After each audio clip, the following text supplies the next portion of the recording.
আমন্ত্রণ সবাইকে ইসলামী ব্যাংক উন্নয়ন বাংলাদেশ অনুষ্ঠানের সঙ্গে আছে আমি সৈয়দ আশিক রহমান। আজ আমাদের আলোচনার বিষয় মেডিকেল ও কোভিড বর্জ্য ব্যবস্থাপনার চ্যালেঞ্জ করণী। আর এই বিষয়ে আলোচনার জন্য আজ আমাদের সঙ্গে যুক্ত আছেন হেলথ অ্যান্ড হোপ হাসপাতালের চেয়ারম্যান জনস্বাস্থ্য বিশেষজ্ঞ doctor Lenin Chowdhury, prism Bangladesh foundation নির্বাহী পরিচালক খন্দকার আনিসুর রহমান এবং পরিবেশ অধিদপ্তরের সাবেক অতিরিক্ত মহাপরিচালক প্রকৌশলী আব্দুল সোহান। দর্শক, দেশে বর্তমানে 654টি সরকারি এবং 5055টি বেসরকারি হাসপাতাল আছে। এসব হাসপাতাল থেকে সাধারণ সময় মাসে গড়ে 14,500 টনের বেশি মেডিকেল বর্জ্য তৈরি হয়। ঢাকার শুধু 2 সিটি কর্পোরেশনের আওতাধীন এলাকা থেকেই প্রতিদিন মেডিকেল বর্জ্য তৈরি হয় 30 থেকে 35 টন। এর সঙ্গে করোনাকালে যোগ হয়েছে মাস্ক, গ্লাভস ও পিপি সহ নানা সুরক্ষা সরঞ্জামের বর্জ্য। এই বর্জ্যের বেশিরভাগই সংক্রমক। অথচ জনস্বাস্থ্যের জন্য মারাত্মক ক্ষতিকর বর্জ্য যেমন রক্তপুঞ্জ মিশ্রিত তুলা ও গজ ব্যান্ডেজ, ব্যবহৃত সিরিঞ্জ, সুচ, রক্তের ব্যাগ, স্যালাইনের ব্যাগ, এমনকি মানুষের দেহ থেকে বিচ্ছিন্ন সংক্রমিত অগ্ন প্রত্যঙ্গ ফেলে রাখা হয় রাস্তার পাশে অরক্ষিত ডাস্টবিন সহ যত্রতত্র, যা জনস্বাস্থ্যকে ব্যাপক ঝুঁকিতে ফেলে দিয়েছে। নীতিমালা অনুযায়ী অনুমোদন পেতে হলে কঠিন এবং তরল বর্জ্য ধ্বংসের জন্য হাসপাতালের নিজস্ব ব্যবস্থাপনা থাকার কথা, কিন্তু নেই অধিকাংশ হাসপাতালের। সিটি কর্পোরেশনের বর্জ্য ব্যবস্থাপনা সন্তোষজনক নয়। এমন ব্যবস্থায় মেডিকেল বর্জ্য কি ধরনের ঝুঁকি তৈরি করছে এবং এসব বর্জ্য ব্যবস্থাপনায় কি ধরনের উদ্যোগ নেওয়া দরকার, তা নিয়ে আজ আমরা আলোচনা করব উন্নয়ন বাংলাদেশ অনুষ্ঠানে। আলোচনায় আপনাদের স্বাগত জানাচ্ছি। জনাব খন্দকার আনিসুর রহমান, প্রতিদিনই হাসপাতাল ক্লিনিকগুলোতে বিপুল পরিমাণ মেডিকেল বর্জ্য তৈরি হচ্ছে।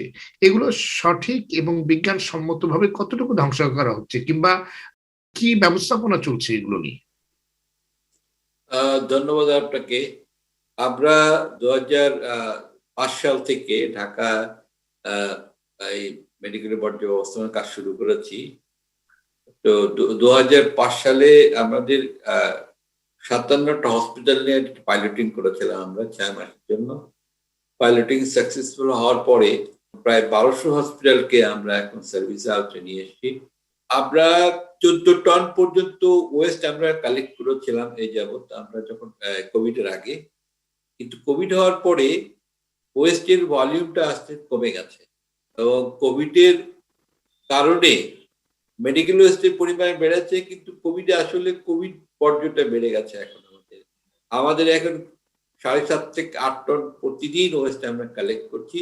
তার মধ্যে 70-75% হচ্ছে কোভিড ওয়েস্ট। তো কোভিড ওয়েস্টে আসলে এটা অভিজ্ঞতা আমাদের ছিল না, আমাদের কোভিড ওয়েস্ট ম্যানেজমেন্টটা কিভাবে করবো আমরা।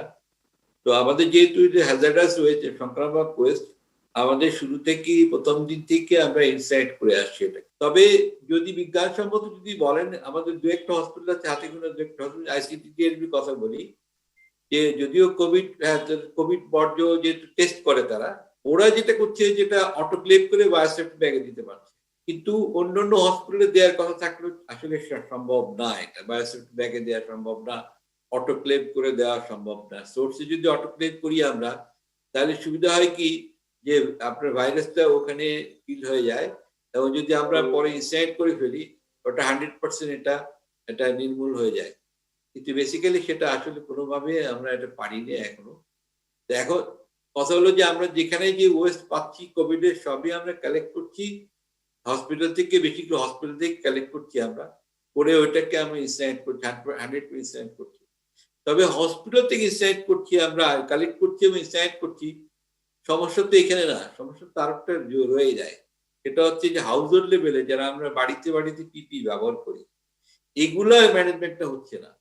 এইগুলো আমি 2 সিটি কর্পোরেশনকে গত বছর বসেছিলাম, যখন গত বছর 2019-এ যখন শুরু হলো, 2020 সালে প্রথম দিকে মার্চের দিকে আমরা বসেছিলাম যে এটা কি করে ম্যানেজমেন্টটা করা যায়। দক্ষিণ সিটি কর্পোরেশন তারা পারে নাই যে ওটাকে পৃথকভাবে বাড়িতে রেখে যে আলাদাভাবে ব্যাগে করে দেবে আমাদেরকে, সেটা পারে নাই। কিন্তু উত্তরে তারা কালেক্ট করতে পেরেছে এবং 5টা জোনে তারা রাখছে, 5টা জোন থেকে আমরা কালেক্ট করছি। তবে আশানুরূপ ভাবে হয় নাই, যে পরিমাণ ওয়েস্টটা জেনারেশন হচ্ছে সেই পরিমাণ ওয়েস্ট আসলে আমরা কালেক্ট করতে পারছি না। পিপি গুলা বেসিক্যালি আমরা দেখবে রাস্তায় অনেক পিপি পড়ে থাকে এবং অনেক ডাস্টবিন বেশিরভাগ ডাস্টবিনে যাচ্ছে পিপি গুলা। এখন ব্যাপার কি ঝুঁকিটা থেকে যাচ্ছে, যেগুলা ইনফেক্টেড পিপি, যেগুলা আমরা জেনারেল ওয়েস্ট থেকে মিশে যাচ্ছে, ওগুলা আমাদের বিভিন্ন কালেক্টররা ওয়েস্ট কালেক্টর কালেক্ট করছে, গাড়িতে আমরা ক্যারি করছি, আমরা সিটি কাপের ডাম করছি, তারপরে কিছু রাস্তাঘাটে পড়ে থাকছে, ড্রেনে কিছু যাচ্ছে, তো এইগুলা কিন্তু আসলে ছড়াচ্ছে, মাত্র করে ছড়িয়ে যাচ্ছে। এখন এই ব্যবস্থাপনা আসলে সিটি কর্পোরেশনকে এগিয়ে আসা উচিত, কারণ হাউসের লেভেল থেকে যে ভ্যান সার্ভিস গুলো আছে তাদেরকে যদি একটু প্রশিক্ষণ দেওয়া যায় এবং বাড়ি বাড়িতে অ্যাওয়ারনেস তৈরি করা যায় যে তারা যেন আলাদা ব্যাগই করে, বায়োসেফটি ব্যাগ হোক, পলি ব্যাগ হোক, ওটা যদি আলাদা করে যদি ভ্যানে দিয়ে দেয়, ভ্যান যদি ট্রান্সফার স্টেশন আছে যে ট্রান্সফার স্টেশনে দিয়ে দেয়, আমরা ওখান থেকে কালেক্ট করে নিব, তাহলে কিন্তু এই সংক্রমণটা অনেক কিন্তু কমে যাবে। জি, ধন্যবাদ। ধন্যবাদ আপনাকে। প্রকৌশলী আব্দুল সোবহান, অনেক হাসপাতালের সামনে অরক্ষিত ডাস্টবিনে রক্তের ব্যাগ, তুলা, গজ, ব্যান্ডেজ, সিরিঞ্জ সহ বিভিন্ন মেডিকেল বর্জ্য ফেলে রাখতে দেখা যাচ্ছে, এটাকে আপনি কিভাবে দেখছেন? কোভিড কালীন কিন্তু শুধু যে হাসপাতালে, এতক্ষণ আমরা শুনলাম শুধু যে হাসপাতালে বর্জ্য হচ্ছে তা না, কোভিড কালীন সময়ে বর্জ্য বিভিন্ন জায়গায়, কোভিড বর্জ্য বিভিন্ন জায়গায় উৎপন্ন হচ্ছে এবং বিভিন্ন জায়গায় আমরা ছড়িয়ে ছিটিয়ে ফেলছি। আসলে এখানে হাউস হোল্ডের, যেমন আমার বাসা বাড়িতে বর্জ্য হচ্ছে, আমার অফিস আদালতে বর্জ্য হচ্ছে, আমার বাণিজ্যিক ভবনে বর্জ্য হচ্ছে, এটা কিন্তু হাসপাতালে বর্জ্যের সঙ্গে আমি তুলনা করি, হাসপাতালে বর্জ্য শুধু হাসপাতালে হচ্ছে, সচিবালয়ে কিন্তু হাসপাতালে বর্জ্য হওয়ার কোনো সুযোগ নাই, বা এই কি বলে বসুন্ধরা শপিং কমপ্লেক্সে হওয়ার কিন্তু সুযোগ নাই। কিন্তু এখন কোভিড কালীন সময় বর্জ্য কিন্তু অফিস আদালত বাণিজ্যিক ভবন, রাস্তাঘাট, যানবাহন, যে সব জায়গায়, ইভেন টার্মিনাল। তাহলে আমাদের এই বিষয়টা কিন্তু আরো অনেক ব্যাপকভাবে দেখার প্রয়োজন। আমরা যদি 1200 হাসপাতাল বা চিকিৎসা কেন্দ্রের বর্জ্য সংগ্রহ করি 14 টন, তাহলে অন এন অ্যাভারেজ হচ্ছে 11.7 কেজি। তাহলে আমার যেটা আমার এটা যিনি প্রিজমার আছেন আনসির সাহেব, উনি হয়তো ভালো বলতে পারবেন, কিন্তু আমার ইয়েতে যে হয়তো যে পরিমাণ বর্জ্য আমরা যেভাবে আমাদের হাসপাতালগুলি সংরক্ষণ করার কথা, যে প্রক্রিয়ায় তারা কিন্তু সবটুকু কিন্তু প্রিজমকে দেয় কিনা, এটাতে আমার একটু সন্দেহ আছে। এটা হলো একটা। দ্বিতীয় হচ্ছে, অনেক স্বাস্থ্য কেন্দ্রেই হয়তো তার বর্জ্য সঠিকভাবে সংরক্ষণ করে না, বিভিন্ন পাত্রে যেভাবে করার কথা, যেভাবে রাখার কথা। আমি ব্যক্তিগতভাবে দুই একটা হাসপাতালে পরিদর্শন করে নিজ উদ্যোগে দেখছি যে আসলে সেটা সেভাবে করা হয় না, এই জন্য আমরা এটা দেখতে পাই। আরেকটা যেটা বলছেন যে অটোক্লেভ আইসিটি ডিআরবি করে, আমাদের দেশে তো অনেক বড় বড় হাসপাতাল আছে যারা এটা করতে পারে, সরকারি এবং বেসরকারি পর্যায়ে, এবং সেখানে আইন আছে, একটা বিধিমালা আছে, সেই বিধিমালাটা হয়েছে 2008 সালে, সেই বিধিমালার আওতায় অটোক্লেভিং কিন্তু একটা প্রয়োগ করতে হবে, এই কথাটা বলা আছে বিধিমালায়। তো আমি ধরে নেই যারা ছোট, আর অটোক্লেভের তো দাম অনেক বেশি না, এই জন্য আমি যেটা মনে করি সেই বিধিমালাটা আমাদেরকে যথাযথভাবে যদি আমরা প্রয়োগ করি, তাহলে আপনি রাস্তাঘাটে যেখানে ফেলে রাখছে দেখি, সেটা কিন্তু আমরা দেখবো না। আর উনি যে কথা বললেন যে হ্যাঁ, যদি আমি অটোক্লেভিং করে দিই তাহলে আমার কিন্তু জীবাণু ধ্বংস হয়ে যাচ্ছে, পরে ইনসিনারেশন করলে আমাদের তেমন কোনো সমস্যা হওয়ার কথা না। এখন যে বিষয়টা, আমরা 1.5 বছর চলে গেল যে আমরা কোভিড নিয়ে আক্রান্ত, এবং এটা কতদিন চলবে আমরা জানি না। এবং এই যে 1.5 বছরও কিন্তু আমরা কিভাবে কোভিড বর্জ্য আমার বাসা বাড়ি থেকে শুরু করে সর্বশেষ পর্যায়ে যেখানে আমি এটাকে ইনসিনারেট করব বা পরিবেশ সম্মতভাবে অপসারণ করব, সেই জায়গা পর্যন্ত কোনো পরিকল্পনা আমাদের সেভাবে গ্রহণ করা হয়নি সরকারিভাবে। এখন আমি মনে করি যে এটা অনেক দিনই চলবে, যদি অনেক দিনই চলে তাহলে আমাদের এখনই সময় সেই পরিকল্পনা গ্রহণ করা। আর আমি যে কথাটা বলতে চাই, এখানে আসলে দুইটি বিষয় অত্যন্ত গুরুত্বপূর্ণ হাসপাতালে বর্জ্যের বিষয়। একটি হচ্ছে যারা হাসপাতাল পরিচালনা করেন, ডায়াগনস্টিক সেন্টার পরিচালনা করেন, তাদের একটা দায়িত্ব আছে, পাশাপাশি যারা এগুলি দেখভাল করার কথা তাদেরও দায়িত্ব আছে। আমরা দুই জায়গায় কিন্তু ঘাটতি দেখি, একদিকে হাসপাতাল কর্তৃপক্ষের মধ্যেও ঘাটতি দেখি, আবার আমরা যারা এটা তদারকি করার কথা তাদেরও ঘাটতি দেখি। এই জন্য আপনি যে কথা প্রারম্ভিক বক্তব্যে বলছেন যে আমরা অনেক জায়গায় দেখা যায় ডাস্টবিনে ছড়িয়ে ছিটিয়ে আমরা হাসপাতাল ওয়েস্ট দেখতে পাই, এটা কিন্তু এই কারণে আমরা দেখতে পাই, কারণ যেই জায়গা থেকে এটা ফেলা হচ্ছে সেটা যদি সঠিকভাবে তদারকি করা হতো তাহলে কিন্তু এটা ঘটতো না। ধন্যবাদ আপনাকে। ডাক্তার লেলিন চৌধুরী, মেডিকেল বর্জ্যের সুষ্ঠু ব্যবস্থাপনা কতখানি নিশ্চিত করা সম্ভব হচ্ছে? এই যে আমরা শুধু এখন তো কোভিড পরবর্তী যে সিচুয়েশন, যার কারণে আর নতুন কিছু যোগ হয়েছে, যেমন আপনার মাস্ক, তারপর হ্যান্ড গ্লাভস, পিপি, কিন্তু আমরা তো বহু বছর ধরেই দেখে আসছি ডাস্টবিনে আপনার বিভিন্ন সংক্রমণ কিংবা কিংবা বিভিন্ন আপনার গজ ব্যান্ডেজ তোলা বিভিন্ন পড়ে থাকছে, বিভিন্ন আপনার শরীরের বিভিন্ন অংশ যেগুলো ফেলে দেওয়া হয়েছে, মানে কিংবা বর্জ্য তৈরি হচ্ছে সেগুলোকে পড়ে থাকতে দেখছি। এগুলো কিন্তু বছরের পর বছর আপনার এগুলো নিয়ে আসলে তেমন কোনো কাজ হতে আমরা দেখছি না। এই সিচুয়েশনটি কেন? ধন্যবাদ। প্রথম কথা হচ্ছে, স্বাধীনতার পর থেকে বাংলাদেশে মেডিকেল বর্জ্য ব্যবস্থাপনা বলতে যেটি বোঝায় এটি কোনোভাবেই গড়ে ওঠে নাই, এবং গড়ে তোলার জন্য কর্তৃপক্ষের পক্ষ থেকে ন্যূনতম কোনো উদ্যোগ গ্রহণ করা হয় নাই। 2005 সনে সম্ভবত প্রিজম ফাউন্ডেশনের উদ্যোগে ঢাকা এবং পরবর্তীতে বেশ কয়েকটি বড় শহরে একটি উদ্যোগ গড়ে উঠেছে, যেটাকে যদি আমি সরল বাংলায় বলি, ঠেকা কাজ চালানোর জন্য। মেডিকেল বর্জ্য ব্যবস্থাপনা বলে যেটি বোঝানো হয় সেটি একেবারেই নাই। যেমন ধরুন, বর্জ্যকে আমরা 4 ভাগে ভাগ করি।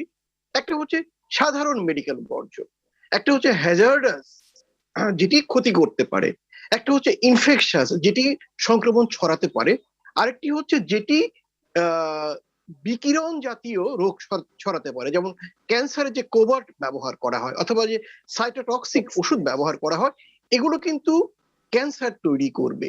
ধরুন, এই যে এই অংশটা কিভাবে ট্রিট করা হবে এখনো আমরা কেউ কিন্তু অ্যাড্রেস করছি না। সংক্রমণের কিন্তু দুটো ব্যাপার আছে, কতগুলো আছে আমরা বলি ওয়াটার বর্ন, পানি বাহিত, কতগুলো আছে বায়ু বাহিত, এবং কতগুলো আছে দ্রব্য বা টাচে কন্ট্যাক্ট, মানে সারফেস ট্রান্সমিশন হয়, একটা জায়গা থেকে হাত দিয়ে আরেকটা জায়গায় যায়। এই যে ভাগ করে যে জায়গাগুলো, সেগুলো কিন্তু অ্যাড্রেস করার জায়গা নেই। আমি প্রিজমকে ধন্যবাদ দেব, অন্তত 2005 সনে তাদের কার্যকলাপ শুরু করার মধ্য দিয়ে হাসপাতালগুলিতে মোটামুটি বর্জ্য ব্যবস্থাকে ইনিশিয়েট করার জন্য তারা যে বিন গুলো শুরু করেছিল, এটি মোটামুটি সমস্ত বড় হাসপাতালে এটি মেনটেন করা হচ্ছে, এটা আমি জানি। দ্বিতীয় কাজটা, অটোক্লেভ করার জায়গাটা অনেক জায়গায় করা হচ্ছে, অনেক জায়গায় করা হচ্ছে না। কিন্তু ঝামেলা হচ্ছে যখন 4টা বিনের বর্জ্য দেয়া হচ্ছে, যে ট্রান্সপোর্ট করছে, আমাদের মনে রাখতে হবে কালেকশন, স্টোরেজ, ট্রান্সপোর্টেশন এবং ফাইনাল ডিসপোজাল। তো এই যে ট্রান্সপোর্ট করার সময় যে যতটা সাবধানতা অবলম্বন করা দরকার সেটাও কিন্তু করা হচ্ছে না। বিশেষ করে কোভিড এর সময় আমরা যেটি দেখছি, এটি তো বিপজ্জনক ব্যাপার। একটি ইনফেক্টেড রোগী, মানে করোনা আক্রান্ত রোগী, তার মাস্কটা ফেলে দিচ্ছে রাস্তার পাশে, আবর্জনা পুরানো যারা কুড়িয়ে নেয় সেই মানুষগুলো এটাকে খালি হাতে ধরছে, ধরে তার ব্যাগে রাখছে, একটু পরে সে নাক চুলকাচ্ছে। দেখুন কেমন দাঁড়াচ্ছে। অর্থাৎ আমরা সংক্রমণের যে ধারাবাহিকতাটা বর্জ্য অব্যবস্থাপনার মধ্য দিয়ে সেটাকে কিন্তু রাখছি। সব মিলে আমরা যেটা বলবো যে যদি আমরা সুস্থ থাকতে চাই, একটি স্বাস্থ্যবান রোগ প্রতিরোধী জাতি করতে চাই, মেডিকেল বর্জ্যকে রাষ্ট্রীয়ভাবে অ্যাড্রেস করতে হবে, এবং সেখানে সরকারি বেসরকারি স্টেক হোল্ডার কার কোন দায়িত্ব সেটাকে ডিফাইন করতে হবে। এবং দেখুন, স্বাস্থ্য অধিদপ্তর 2008 সনে একটি বিধিমালা জারি করেছে, আইন জারি করেছে, চমৎকার। কিন্তু আইনটাকে তো বাস্তবায়নের জন্য বহুপক্ষীয় উদ্যোগ নিতে হবে। এখন কি হচ্ছে, প্রাইভেট হাসপাতালগুলো বলছে সরকার উদ্যোগ নেয় না, সরকার বলছে ওরা এই কাজটি করে না। ধরেন ঢাকা মেডিকেলের মতো অথবা সরোয়ার্দী মেডিকেল কলেজ হাসপাতালের মতো বড় হাসপাতালগুলো যতটা করা যায় করছে, কিন্তু তার অংশ কি, আমরা যেটি বরিশালে কয়েকদিন আগে দেখলাম যে বরিশাল মেডিকেল কলেজ হাসপাতালের পেছনে একটা ভাগাড়ে বিশাল বর্জ্য ভান্ডার গড়ে তোলা হয়েছে। তার মানেটা কি? মানেটা যে সরকারি বেসরকারি সহ নানা স্টেক হোল্ডারের উদ্যোগে যে একটি যৌথ সমন্বিত পরিকল্পনা এবং ব্যবস্থাপনা, সেটি এখনো গড়ে তোলা হয়নি। এই গড়ে তোলাটা স্বাভাবিকভাবে দরকার। জি, ডক্টর চৌধুরী, আমার প্রশ্ন আপনার কাছে যে এই যে সংক্রমণ কিংবা আপনি কিছুক্ষণ আগে ইকোলার কথা বললেন, যে ইকোলায় যে পানিবাহিত, আপনি ধারণা করছেন যে সেখানে কোনো বর্জ্য পড়েছিল, সেখান থেকে ছড়িয়েছে। তো এই যে মেডিকেল বর্জ্যের যে গুরুত্বটা, সেটা কি আসলে যাদের দায়িত্ব তারা কি বুঝতে পারছে যে এটা কত গুরুত্বপূর্ণ, এবং এটা সঠিকভাবে এই যে 3টে স্টেপ, একটা হলো সংরক্ষণ করা কিংবা এটাকে কালেকশন করা, তারপর এটাকে সঠিকভাবে পরিবহন করা, এবং তারপর এটাকে ধ্বংস করা কিংবা যেটাই করা হোক, এই যে 3টা পর্যায়কে সঠিকভাবে যে করতে হবে, সেটা আসলে কতখানি গুরুত্ব পাচ্ছে? এই যে বিষয়টা এত গুরুত্বপূর্ণ একটি বিষয়, সেটা আদৌ কি কোনো গুরুত্ব পাচ্ছে? বাংলাদেশের নীতি নির্ধারকদের কাছে এটি কোনো গুরুত্ব পাচ্ছে না। আমি কেন বলছি, বর্জ্য ব্যবস্থাপনার 3টে তো নীতি থাকতে হবে। একটি হচ্ছে আমরা এখান থেকে মেডিকেল বর্জ্য থেকে কোনগুলোকে জীবাণুমুক্ত করে পুনঃ ব্যবহার করতে পারবো, যেটা পৃথিবীব্যাপী স্বীকৃত, বিজ্ঞান সম্মত ভাবেও স্বীকৃত, সেই কাজটি কিন্তু আমরা 1 নাম্বার করি না। 2 নাম্বার, কোন কোন বর্জ্য আমরা রিফিউজ করতে পারি, মানে কম ব্যবহার করে কম উৎপন্ন করতে পারি, সেই ব্যাপারে কোনো গাইডলাইন নাই। তৃতীয় হচ্ছে, আমরা যে এটাকে ডিসপোজ করার জন্য কতগুলো ব্যাপার রয়েছে। একটি তো প্রাতিষ্ঠানিক, যেটা হাসপাতালে করবে, কিন্তু আমরা জানি সমস্ত মেডিকেল বর্জ্য 3টি জায়গায় তৈরি হয়। প্রতিষ্ঠানে তৈরি হয়, বাড়িতে তৈরি হয়, এবং প্রতিষ্ঠান এবং বাড়ির মাঝে যে পাবলিক স্পেস, অফিস বলুন, দোকান বলুন, এখানে তৈরি হয়। তো এই যে মাঝখানে যে বর্জ্যগুলো, মেডিকেল বর্জ্য, অর্থাৎ আমি মাস্ক পরে বসুন্ধরা শপিং কমপ্লেক্সে গেলাম, 8 ঘন্টা পরে আমার ওয়ান টাইম ইউজেস মাস্কটা ফেলে দিতে হবে, ফেলে দিয়ে আমি আরেকটা মাস্ক পরবো। ওই মাস্কটা আমি কোথায় পরবো, এটা কিন্তু ডিফাইন করা হয়নি। বাড়িতে আমরা মেডিকেল বর্জ্য কিভাবে ব্যবহার করব, এটি সম্ভবত গুটি কয়েক মেডিকেল পার্সন ব্যতিরিকে একেবারেই কেউ জানে না, সবচেয়ে সচেতন মানুষটাও জানে না। তাহলে তো আমাদেরকে তো জানাতে হবে। যেমন ধরুন, এর মধ্যে কতগুলো মারাত্মক জিনিস এই যে বর্জ্যগুলো কিন্তু সোজা আমরা জানি না বলে আমরা কিচেন যে ওয়েস্টেজ কিংবা অন্যান্য বিভিন্ন আপনার যে ময়লাগুলো হচ্ছে সেগুলোর সাথে আমরা ডাস্টবিনে নিয়ে ফেলে দিচ্ছি। কিন্তু এটার জন্য ব্যাপক একটি প্রচারণা প্রয়োজন ছিল, আর যে মানুষকে এটা জানানো যে এটাকে এইভাবে ফেলা যাবে না, এটাকে এইভাবে সংরক্ষণ করতে হবে, এবং আপনার যারা এগুলো সংরক্ষণ করো তাদেরকে কিভাবে এটা আমরা পৌঁছে দেবো সেটার ব্যবস্থাপনা, কিন্তু সেগুলোও তো কিছু দেখা যাচ্ছে না। মিউনিসিপাল কর্পোরেশন কিংবা সিটি কর্পোরেশন কতখানি বা গুরুত্ব দিচ্ছে এই বিষয়টিকে? প্রথম কথা হচ্ছে, দেখুন, এটি সিটি কর্পোরেশন বা প্রিজম এর বিষয় না, কিন্তু এটা কেন্দ্রীয় নীতি নির্ধারকদের বিষয়। করোনা কালে প্রথম প্রতিরোধের ঢাল হচ্ছে মাস্ক পরা। বাংলাদেশে এখন পর্যন্ত সাধারণ মানুষকে কিভাবে মাস্ক পরতে হবে, খুলতে হবে, এই ট্রেনিংটা ডেমনস্ট্রেট করার জন্য ন্যূনতম কোনো প্রাতিষ্ঠানিক উদ্যোগ 17 মাস পার হয়ে যাওয়ার পরেও কিন্তু নেওয়া হয়নি। তারপরে আসে সে এই মাস্কটা কোথায় ফেলবে, এটি কিন্তু কাউকে বলা হয় না। ধরুন, একটি বাড়িতে একজন পেশেন্ট আছে যে আইসোলেশনে রয়েছে, সে তার মাস্কটা কিভাবে ফেলবে, সে তার জামা কাপড়গুলো কিভাবে পরিষ্কার করবে, তার খাবারের প্লেট ইত্যাদি ইত্যাদি কিভাবে পরিষ্কার করবে ইত্যাদি, আমি সামগ্রিক জীবনযাপনের অংশ হিসেবে যে বর্জ্যগুলো তৈরি হয়, এটা কিন্তু কোনো মানুষকেই জানানো হয়নি। জানানোর জন্য যে উদ্যোগ নেওয়া বা প্রয়োজনীয়তা বোধ করা, সেটাও কিন্তু এখন পর্যন্ত নীতি নির্ধারকরা করেনি। যে কারণে আমরা একটা খুব ইম্পর্টেন্ট ব্যাপার দেখি, কেউ কেউ বলছে, আমি নামও বলতে পারি, যে আমি গত 6 মাসে বাসার থেকে বের হইনি, আমার বাসার কেউ বের হয় নাই, প্রত্যেকেই মাস্ক পরে, তারপরে আমি কিভাবে ইনফেক্টেড হলাম। তখন কিন্তু আমরা এই লুফল গুলো, মানে লক্ষিন্দরের বাসরের এই যে ছিদ্রগুলো, এগুলো কিন্তু আমরা খুঁজে পেয়েছি, যে সেখানে শুধুমাত্র waste disposal, medical waste disposal করতে না জানার কারণে ওই পরিবারগুলিতে এই ইনফেকশন গুলো হয়েছে। অতএব এটি আনসিন, দেখা যাচ্ছে না, কিন্তু আনটোল্ড, বলা হচ্ছে না, কিন্তু অত্যন্ত গুরুত্বপূর্ণ একটা ব্যাপার রোগের যে সংক্রমণের ধারাবাহিকতা বা ট্রান্সমিশন চেইন, একে ভাঙার জন্য এই জায়গাটায় রাষ্ট্রীয়ভাবে অবশ্যই উদ্যোগ নিতে হবে। উদ্যোগ যদি না নেওয়া হয়, তাহলে কিন্তু আমরা কোভিড কেন, কোন সংক্রামক ব্যাধিকেই প্রতিরোধ করতে পারবো। ধন্যবাদ। আপনার কাছে আমি আবার আসবো। জনাব খন্দকার আনিসুর রহমান, আপনারা তো ঢাকা শহরের হাসপাতালগুলো থেকে মেডিকেল বর্জ্য সংগ্রহ করছেন, কি ধরনের চ্যালেঞ্জ আপনাদের মোকাবেলা করতে হচ্ছে? বর্জ্যগুলো ধ্বংস করছেন কিভাবে? ঢাকার বাইরের জেলাগুলো মেডিকেল বর্জ্যগুলো কি করা হচ্ছে? আমরা এগুলো শুনবো আপনার কাছে একটি বিরতির পরে। আমাদের একটি বিরতি নিতে হবে, বিরতির পরে সে আপনার কাছে আমি এই প্রশ্নের উত্তরগুলো খুঁজবো। দর্শক, এই মুহূর্তে নিচ্ছি ছোট্ট একটি বিরতি, ফিরে আসছে অল্প সময়ের মধ্যে, আমাদের সাথেই থাকুন। দর্শক, বিরতির পর আপনাদের আবার স্বাগত ইসলামী ব্যাংক উন্নয়ন বাংলাদেশ অনুষ্ঠান। সঙ্গে আছে আমি সৈয়দ আশিক রহমান। আজ আমরা কথা বলছি মেডিকেল ও কোভিড বর্জ্য ব্যবস্থাপনায় চ্যালেঞ্জ ও করণীয় নিয়ে। জনাব খন্দকার আনিসুর রহমান, বিরতির পরে আপনার কাছে যে প্রশ্নটি আমার ছিল, আপনারা তো ঢাকা শহরের হাসপাতালগুলো থেকে মেডিকেল বর্জ্য সংগ্রহ করছেন, কি ধরনের চ্যালেঞ্জ আপনাদের মোকাবিলা করতে হচ্ছে? বর্জ্যগুলো ধ্বংস করছেন কিভাবে? ঢাকার বাইরের জেলাগুলোতে মেডিকেল বর্জ্যগুলো কি করা হচ্ছে কিংবা কি ব্যবস্থাপনায় চলছে? প্রথম চ্যালেঞ্জ যা হলো, যেটা সেগ্রিগেশন এট সোর্স, মানে উৎপন্ন যখন হচ্ছে এখানে একটু সেগ্রিগেট করা দরকার। আজ পর্যন্ত আসলে আমরা এইটা পারি না, ব্যর্থ হয়েছি। আমরা অনেক প্রশিক্ষণ দিয়েছি, বহুবার প্রশিক্ষণ দিয়েছি, ফ্রি অফ কস্ট। এই যে প্রশিক্ষণ গুলো হয়, কোনো টাকা পয়সা লাগে না, আমরা নিজেরাই বিনা পয়সায় এই প্রশিক্ষণগুলো দিয়ে থাকি, আমরা কিন্তু আজ পর্যন্ত পারি নাই এই সেগ্রিগেশনটা করতে, প্রপার সেগ্রিগেশনটা করতে। এইটা আমাদের জন্য একটা বড় চ্যালেঞ্জ এবং আমরা ফেল করেছি, বলতে গেলে এখানে ফেল করেছি।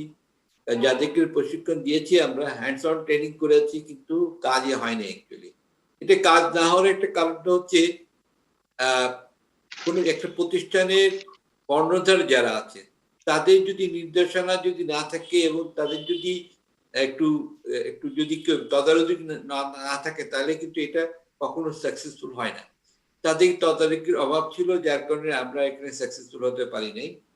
এবং যদি সেগ্রিগেট করতে পারতাম তাহলে এটা আমাদের কার্যক্রমটা সহজ হতো, আর কি কালেকশনটা সহজ হতো, আমাদের ফাইনাল ম্যানেজমেন্ট ডিসপোজালটা সহজ হতো। যেহেতু এটা হচ্ছে না, আমাদেরকে এটা কালেক্ট করার পরে সেকেন্ডারি একটা শর্ট করতে হয় আমাদেরকে। কারণ ডক্টর লেলিন খুব ভালো একটা কথা বলেছে, মেডিকেল ওয়েস্টে কিছু কিছু রিসাইকেল করা যায়। আপনার জানেন প্লাস্টিক আইটেম গুলো, এগুলো মাটিতে যদি আমরা ডাম্প করি বা ফেলে দেই বা ইনসাইড করলেও এটা ক্ষতিকর, ডাইরেকশন পুরান হয়, এটা আমি ইনসাইড করতে পারি না। কারণ পরিবেশ অধিদপ্তর থেকে ছাড়পত্র আমার দিয়েছে, আমরা প্লাস্টিক পলিথিন কোনো আইটেম আমরা ইনসাইড করতে পারবো না। তো এইটাকে আমরা কেমিক্যাল ডিসইনফেকশন করি, অটোক্লেভ করি, অটোক্লেভ করে এটাকে পাউডার বানিয়ে রিসাইক্লিং যারা করে তাদের কাছে দেই আমরা। এটা আমাদের প্রকল্পের একটা ইনকামও বটে, কিছুটা আয়ও হয় কিছুটা এখান থেকে। এইটা রিসাইক্লিং করতে আমাদের এইগুলা সেগ্রিগেট করতে হয় এবং কিছু কিছু অংশ আছে যেসব ওয়েস্ট গুলা কিছু ময়েশ্চার আছে সেইগুলা কিন্তু আমরা ইনসিনারেটরে দিতে পারি না। ইনসিনারেটর দিলে হয় কালো ধোঁয়া হয়। এই জন্য আমাদের ইনসিনারেটর যেসব ওয়েস্ট গুলো আছে, ড্রাই ওয়েস্ট গুলো আমরা বেসিক্যালি ইনসিনারেটর দেই। আর যেগুলো একটু ময়েশ্চার থাকে, যেগুলো একটু ভেজা ভেজা থাকে, ওগুলো অটোক্লেভ দেই, অটোক্লেভ করি আমরা।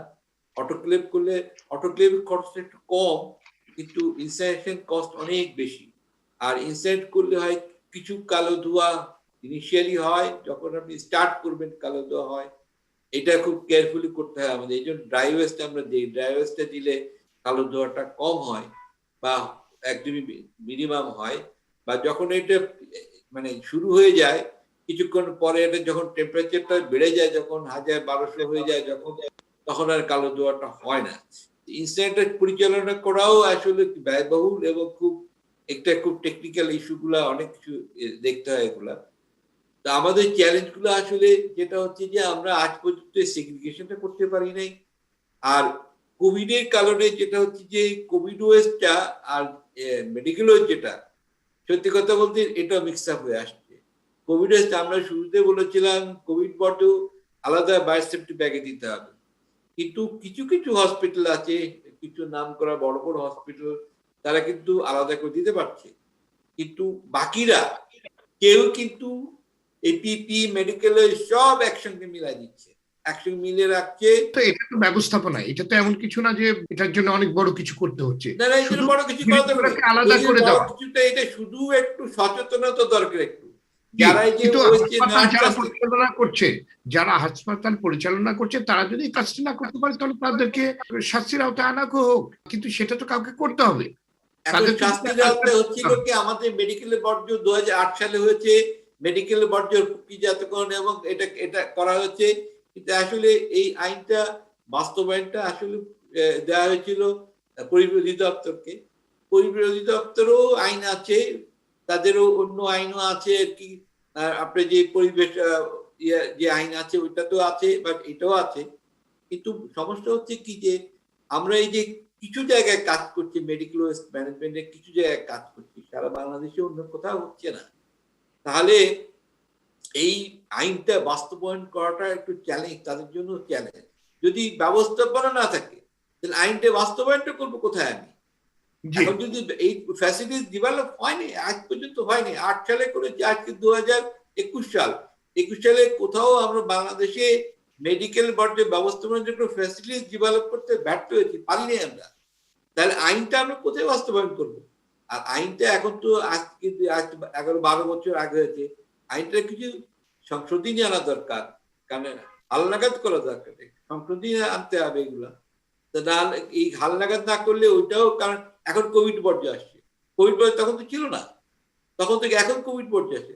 এখন এইটা ডেফিনিশন চেঞ্জ করতে হবে, মেডিকেল বর্জ্যেরও কিছু সংজ্ঞা চেঞ্জ করতে হবে। যে ক্যাটাগরি কি হবে, ব্যবস্থাপনা কিভাবে হবে, কোন কোন টেকনিক ইস্যু গুলো এখানে আসবে, কোন ইকুইপমেন্ট গুলো আমরা ব্যবহার করবো, এগুলো অনেক কিছু এখানে আসা উচিত এগুলা। এবং এই দায়িত্বগুলো কার কোথায় আছে, হাসপাতালের দায়িত্ব কতটুকু আছে, স্বাস্থ্য অধিদপ্তরের দায়িত্ব কতটুকু আছে, স্থানীয় সরকার বা সিটি কর্পোরেশনের দায়িত্ব কতটুকু আছে, পরিবেশ তারা কতটুকু কাজ করবে, কতটুকু তারা আইনকে তারা এনফোর্সমেন্ট আনবে, বল প্রয়োগ করবে কতটুকু, কত কি কি পেনাল্টি না যদি করতে পারি তাহলে পেনাল্টি কিভাবে কে পেনাল্টি করতে পারবে, সেইগুলো একটু বিস্তারিত এখানে আনা দরকার। তা নাহলে এইটা আসলে বাস্তবায়ন করা কঠিন। এখন জি, এইগুলো ধন্যবাদ। সময় এসেছে এগুলা, যে আমাদেরকে আইনটাও একটু নতুন করে রিভাইজ করা দরকার আছে, এবং আমাদেরকেও যারা এই স্বাস্থ্য নিয়ে কাজ করছি এদেরও সচেতন দরকার, কার কি দায়িত্বগুলা সঠিকভাবে পালন করা দরকার। তা নাহলে মেডিকেল বর্জ্য আমরা সুষ্ঠুভাবে ব্যবস্থাপনা করতে পারবো না। ধন্যবাদ আপনাকে। প্রকৌশলী আব্দুল সোবহান, সিটি কর্পোরেশন কিংবা অন্যান্য সংস্থাগুলো এখন যেভাবে মেডিকেল বর্জ্য সংগ্রহ কিংবা যেভাবে সনাতনী পদ্ধতিতে অবৈজ্ঞানিক প্রক্রিয়ায় ধ্বংস করছে, তা পরিবেশের উপর কি ধরনের প্রভাব ফেলছে?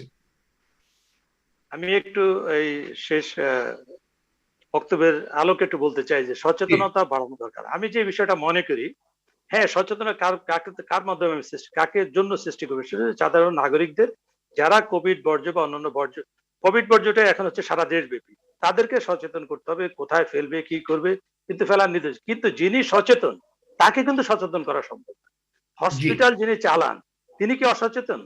যিনি যিনি ডাক্তার বা হসপিটাল পরিচালনার সঙ্গে সম্পৃক্ত, এরা প্রত্যেকেই কিন্তু সচেতন। সচেতন মানুষকে মানে সচেতন করা কিন্তু খুব কঠিন। এটা তাদের নিজ দায়িত্ববোধ থেকে তারা এটা করতে হবে। এবার আসছে সিটি কর্পোরেশনের কথা আপনি আসছেন। হ্যাঁ, আমি শুরুতেই আমার আলোচনা যখন বলছিলাম যে আসলে বর্জ্য ব্যবস্থাপনার বিশেষ করে কোভিড প্রেক্ষাপটে স্থানীয় সরকার মন্ত্রণালয়কে বড় ধরনের উদ্যোগ নিতে হবে। যেহেতু এই যে কথা আসলো যে কালেকশন, ট্রান্সপোর্টেশন, ডিসপোজাল, তারপরে আমার সংরক্ষণ আমি কিভাবে করব। এখন একটি বিষয় আসে, ধরেন আপনি আপনার বাড়িতে এই কোভিড বর্জ্য এবং আপনার হাউজের বর্জ্য আলাদা রাখলেন, কিন্তু আপনার বাড়ির সামনে যে কালেকশন করতে আসে সে তো একটা ভ্যানই নিচ্ছে, একটা কন্টেনার এটা নিচ্ছে, তাহলে তো আপনার এই কালেকশনের কোনো মূল্য থাকলো না। তার জি, মানে হচ্ছে সিটি কর্পোরেশনকে তার এই কালেকশন পদ্ধতিতে হাউস হোল্ড বর্জ্য আলাদা কালেকশনের তার কন্টেনার থাকবে, এবং পাশাপাশি আমার মানে কোভিড বর্জ্য কালেকশন আলাদা ব্যবস্থা থাকবে। তাহলে আমি আবার নাগরিকদের বলতে পারবো যে আপনারা প্রত্যেকে আলাদা রাখেন, আলাদা এটা দিতে হবে। কিন্তু সিটি কর্পোরেশন সেই রকম কোনো ব্যবস্থা নেয় নাই। তো সেই জি, জায়গাটা আমি মনে করি যে কথাটা আসছিল যে সরকারের নীতিগতভাবে সিদ্ধান্ত, আমি কিন্তু আলোচনা বলছিলাম ১.৫ বছর চলে গেল কিন্তু আমরা এই নিয়ে এখনো ঘুমিয়ে আছি। কারো কোনো উদ্যোগ দেখছি না যে কিভাবে এই বর্তমান পরিস্থিতিতে আমরা আমাদের স্বাস্থ্য খাতের বর্জ্য কিভাবে আমরা সংরক্ষণ করব, আমরা তারপরে এটাকে ট্রান্সপোর্টেশন করব এবং এটাকে আমি ডিসপোজাল করব পরিবেশ সম্মত ভাবে। এখন যেভাবে হচ্ছে আপনি দেখেন সিটি কর্পোরেশনে যারা একটু আগে কথা উঠছে যে রাস্তায় যারা ফেলে দিচ্ছে মাস্ক, এটা আমরা সংগ্রহ করি, সে আবার আক্রান্ত হচ্ছে, সে নাক ধরছে। কিন্তু সিটি কর্পোরেশনের যারা বর্জ্য পরিচ্ছন্ন কর্মী, যারা বর্জ্য সংগ্রহ করেন, তারা কিন্তু অহরহ দুইটা বর্জ্য একসঙ্গে মিশিয়ে কিন্তু তারা ব্যবস্থাপনা, তারা এটা নিচ্ছেন, ঘাটাঘাটি করছেন, তাহলে তারা তো প্রত্যেকেই মানে এই বর্জ্য নিয়ে খেলা করছেন এবং তার ঝুঁকিতে, ইয়েস, এবং তারা কিন্তু ইচ্ছাকৃত ভাবে এটা করছেন না, তার ব্যবস্থাপনাটা এরকম যে তাতে সে বাধ্য হচ্ছেন এই কাজটা করতে। এবং সেগ্রিগেশনের জন্য যত ট্রেনিং আপনি দেন, যতক্ষণ পর্যন্ত ম্যানেজমেন্ট এটাকে গুরুত্ব না দিবে ততক্ষণ পর্যন্ত আপনার ট্রেনিং দিলে ট্রেনিং দিতেই থাকবেন কার্যকর কিন্তু হবে। হবে জি, না, কার্যকর হবে না। এই জায়গাটা আমি মনে করি, আমি বারবার বলতে চাই, এটা দুইটি পক্ষের কাজ।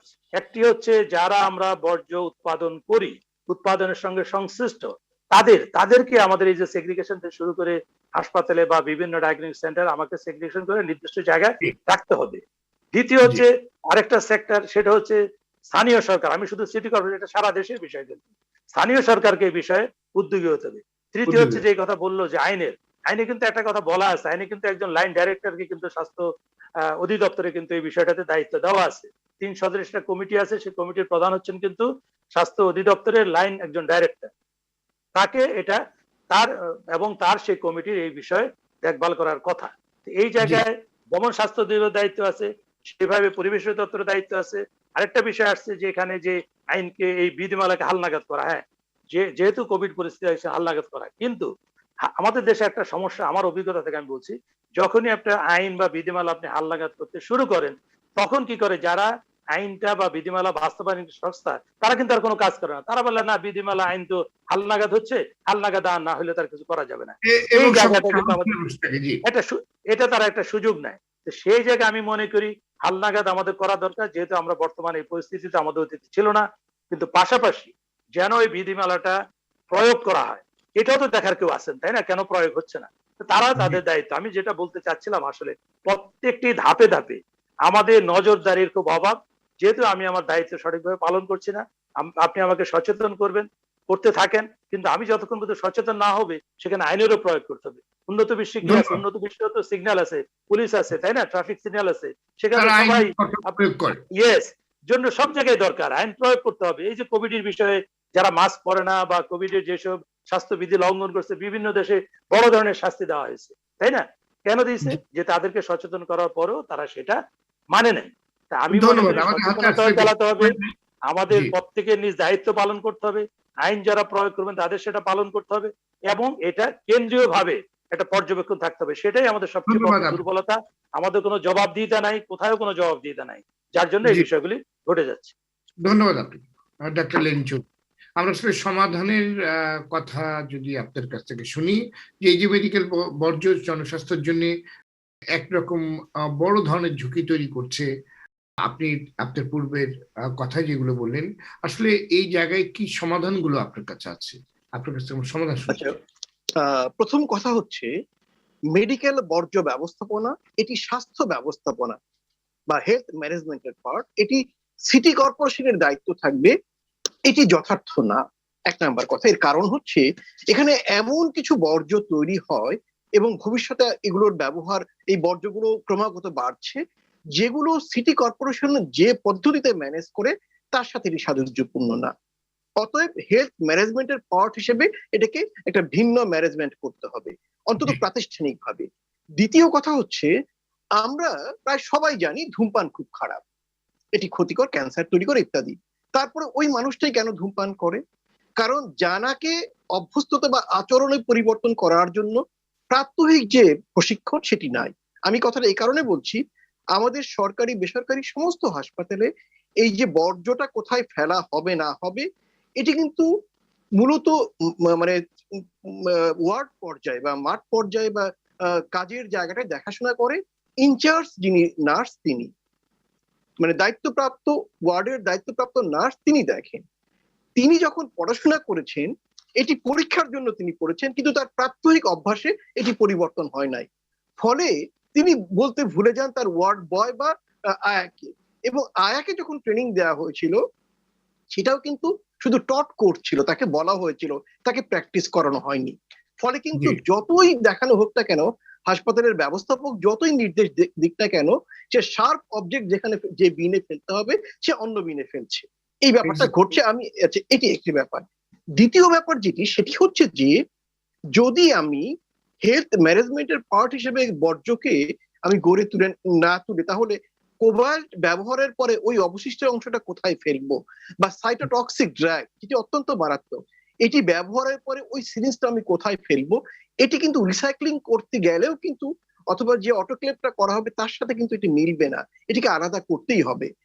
এবং ব্যক্তি পর্যায়ে তাহলে কি করতে হবে? পৃথিবীর অনেক উন্নত দেশেই আছে হেলথ মানে মেডিকেল ওয়েস্ট বাড়িতে তৈরি হলেও সেটি সিটি কর্পোরেশনকে না দিয়ে তাকে অন্তত কয়েক মানে 500 গজ দূরে গিয়ে অথবা 200 গজ দূরে গিয়ে একটি নির্দিষ্ট জায়গায় ফেলতে হয়, সেই জায়গাটায় জোর দিতে হবে।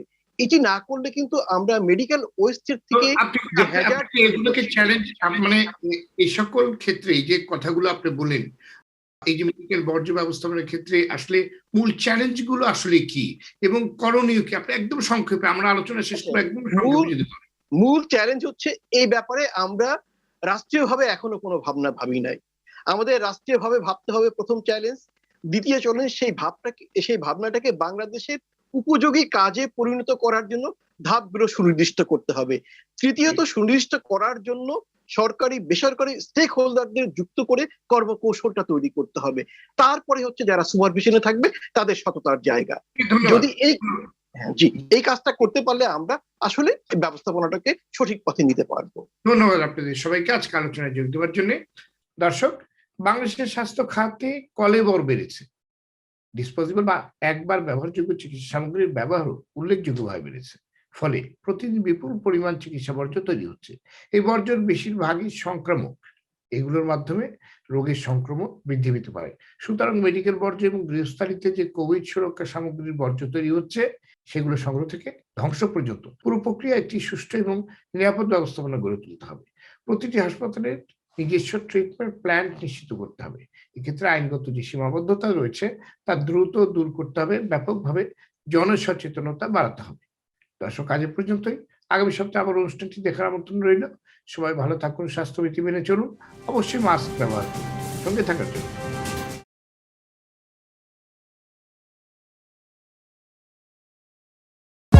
For more updates, subscribe